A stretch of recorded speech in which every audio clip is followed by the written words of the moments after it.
Hi guys, and I am going to do a review, as you can probably tell by the title. The review is of a graphic novel, and it's a graphic novel adaptation of the TV series Charmed.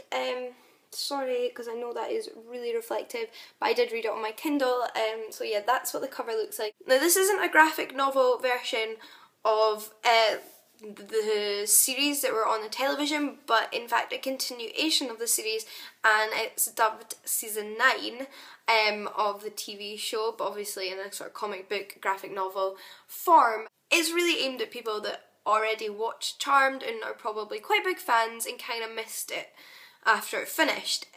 Not something I would really recommend to anybody that didn't watch Charmed, because you wouldn't really follow what's going on. But if you haven't watched Charmed, I would say go right now, watch from season 1, and you'll probably want to buy this after you've finished.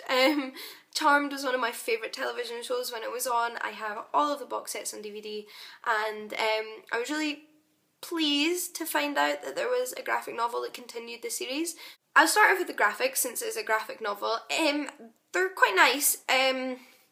They vary on how similar they are to the actresses that played the characters in the TV show. So I think personally the drawing of Paige and Henry are the most accurate. They actually look like Paige and Henry, who is Paige's husband, and but Piper and Phoebe and Leo in particular don't look that much like the actors that played them.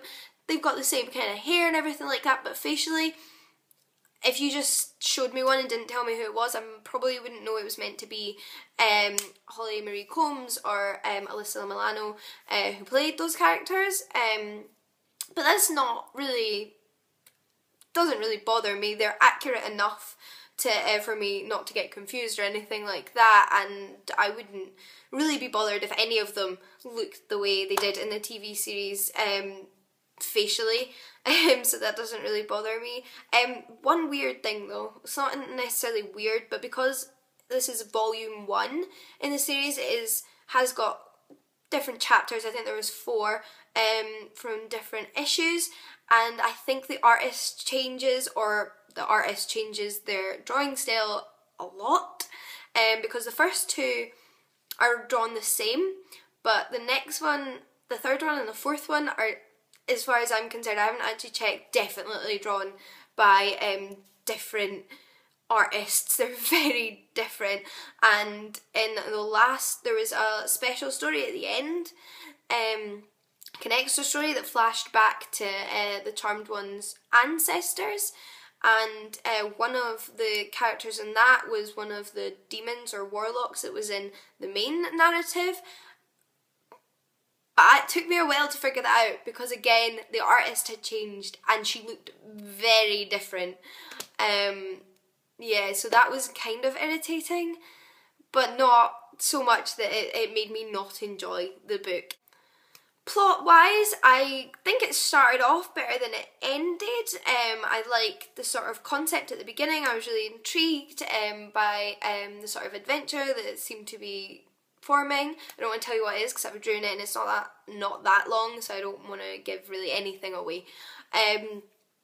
But then I wasn't super impressed by how it culminated, but it wasn't actually over either. Like, they defeated one evil, which I thought was kind of one of those defeats where it was kind of rushed, but that happened in the TV show as well, so I don't really want to complain. It's not exactly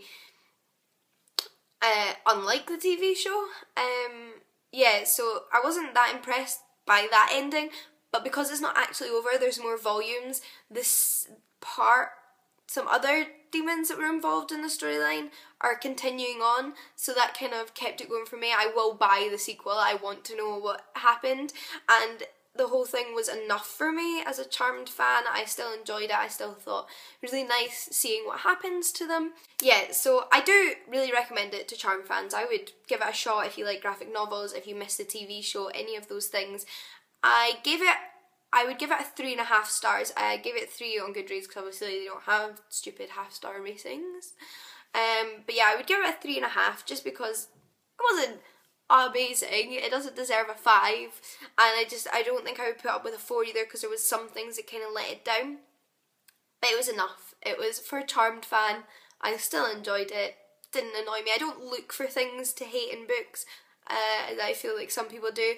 I am a positive marker. So I hope you enjoyed this review. I'll see you very, very shortly. Bye!